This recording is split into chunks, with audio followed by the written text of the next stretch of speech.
más entradas de refugiados. Javier Saz, Macedonia, ¿se sabe ya algo en concreto? Buenas tardes. Aquí en Macedonia la amenaza del gobierno de empezar a deportar o a expulsar a los refugiados kosovares a Albania está despertando un auténtico movimiento de solidaridad. La comunidad albanesa de Macedonia está reaccionando ante esta catástrofe como un solo hombre, y es que lo que está pasando con esta gente es una auténtica deportación masiva. Solidaridad, rapidez y organización. Así están respondiendo las organizaciones albanesas en Macedonia ante la deportación masiva de sus paisanos de Kosovo. Todo se hace de manera ilegal y de espaldas al gobierno. Este grupo de más de 2.000 albano-kosovares han atravesado la frontera por las montañas. Vienen de Grozny Blaze y de Pristina, y todos han entrado ilegalmente en el país. Llevamos caminando 3 días y 3 noches sin dormir, sin comida y sin agua. Tengo los pies destrozados. El último tramo de su infernal viaje lo han hecho apiñados como ganado en autobuses, furgonetas y en cualquier cosa que tenga ruedas. Decenas de taxistas albaneses los recogen rápidamente para que la policía macedonia no pueda deportarlos. No tienen dinero, pero afortunadamente aquí todo es gratis. En menos de 20 minutos ya están en un centro de acogida donde les dan comida y una atención primaria. Esta noche dormirán apiñados en alguna casa de la comunidad albanesa de Skopje. Para ellos la pesadilla está a punto de acabar. Está nuestro enviado especial, Javier Saz. Adelante con esa información. Muy buenas tardes. Buenas tardes. Aquí en Macedonia la situación es de una gran tensión tras los incidentes protagonizados por manifestantes proserbios que incendiaron la embajada norteamericana y atentaron con 2 bombas contra la embajada del Reino Unido y de Alemania. Es por eso que hoy Skopje, la capital, ha amanecido en medio de un gran despliegue de seguridad. Los disturbios pillaron por sorpresa al gobierno de Macedonia, que ha respondido a las manifestaciones proserbias con un impresionante despliegue de seguridad. La embajada americana, centro de las iras de quienes se oponen a la intervención de la OTAN, se ha convertido en un auténtico fortín. Las huellas del asalto todavía son bien visibles en su fachada y el gobierno macedonio parece decidido a que esto no se vuelva a repetir. Y es que Macedonia, con un 25% de la población de origen serbio, se siente muy comprometida en esta crisis. Y no solo por temor a una internacionalización del conflicto. Los más de 20.000 refugiados albano-kosovares que han entrado ya en Macedonia en los últimos días están ejerciendo una presión difícil de soportar para su precaria economía. Y la presencia de los 12.000 soldados de la OTAN desplegados en la frontera con Kosovo tampoco ayuda demasiado a relajar la tensión. Pero Macedonia, la única república de la antigua Yugoslavia que consiguió la independencia sin sufrir una guerra, apenas tiene ejército. Por eso las tropas de la OTAN son a la vez una garantía y una amenaza. El incendio de Kosovo está demasiado cerca y Macedonia no quiere que le alcancen las llamas. Es una realidad palpable, como lo veréis en las próximas imágenes, en la que se ve una destrucción que difícilmente se podía imaginar efectivamente hace una semana cuando saltaron las primeras noticias, pero para muchos de los supervivientes la pesadilla no ha hecho nada más que comenzar. 28.508 muertos, 5.022 desaparecidos, 1 millón de desplazados. Y el recuento en Sri Lanka continúa. El tsunami que ha arrasado este rincón del mundo tenía la misma fuerza que todos los terremotos de los últimos 5 años, juntos. Las aldeas que estaban al lado del mar han desaparecido. Y las ciudades costeras se han convertido en auténticas ruinas, en montañas de escombros que aún mantienen atrapados muchos cuerpos sin vida. Nunca se llegará a saber de verdad cuántas personas han muerto bajo las gigantescas olas. Lo que sí se sabe es que la 1/4 parte de los habitantes de Sri Lanka ha perdido todo lo que tenía.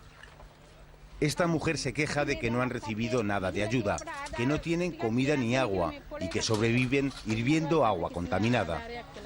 Por todo el país se pueden ver escenas como esta. Son los que llaman desplazados, gente que se ha quedado sin nada y que ha tenido que improvisar algún techo bajo el que dormir. Aquí no llega ninguna organización internacional para ayudarlos. Están saliendo adelante con la ayuda de la población local, que se está volcando con los damnificados. En este poblado de pescadores, el agua se lo ha llevado todo. Se han quedado sin barcas para pescar y sin casas donde dormir. Tendrán que pasar varias generaciones para que Sri Lanka supere tanto dolor. Han pasado una semana y aquí en Sri Lanka todavía hay zonas a las que no se ha podido acceder. Pero la situación peor y donde menos acceso hay todavía es en la isla de Sumatra, en Indonesia. Allí en el norte de esta isla, las primeras imágenes que empezamos a recibir ahora son imágenes aéreas, porque no se puede acceder por tierra.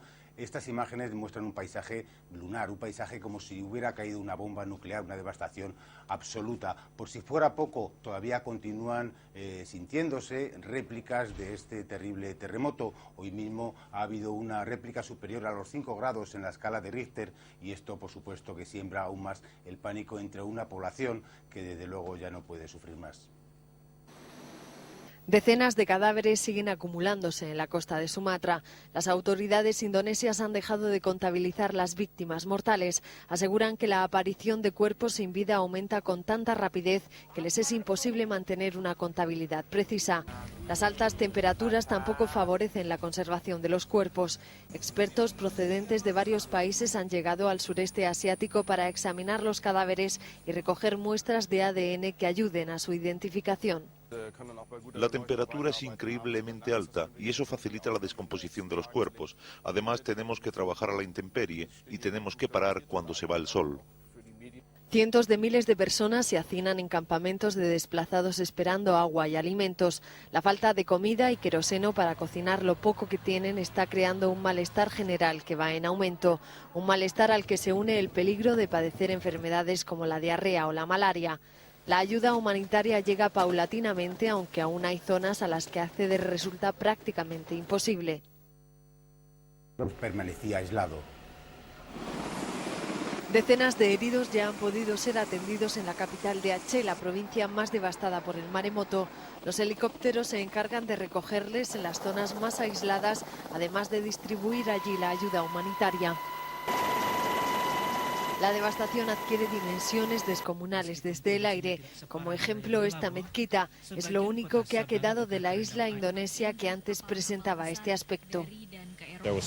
No queda nada de las ciudades, todo es pura destrucción. La gente no tiene dónde ir, nunca he visto nada parecido. El agua salada del mar ha destruido cosechas en muchas islas, dejando a miles de personas sin un porvenir certero. Por si fuera poco, las fuertes lluvias de estos días no solo han dificultado la distribución de la ayuda, sino que han obligado a más residentes a buscar refugio en los campos de desplazados. Nuestro campamento se ha inundado, no nos podíamos quedar allí porque el agua nos llegaba hasta el cuello. La búsqueda de cadáveres continúa en las playas. En el sur de Tailandia, 2 docenas de elefantes ayudan al ejército a buscar los cuerpos enterrados bajo montañas de escombros.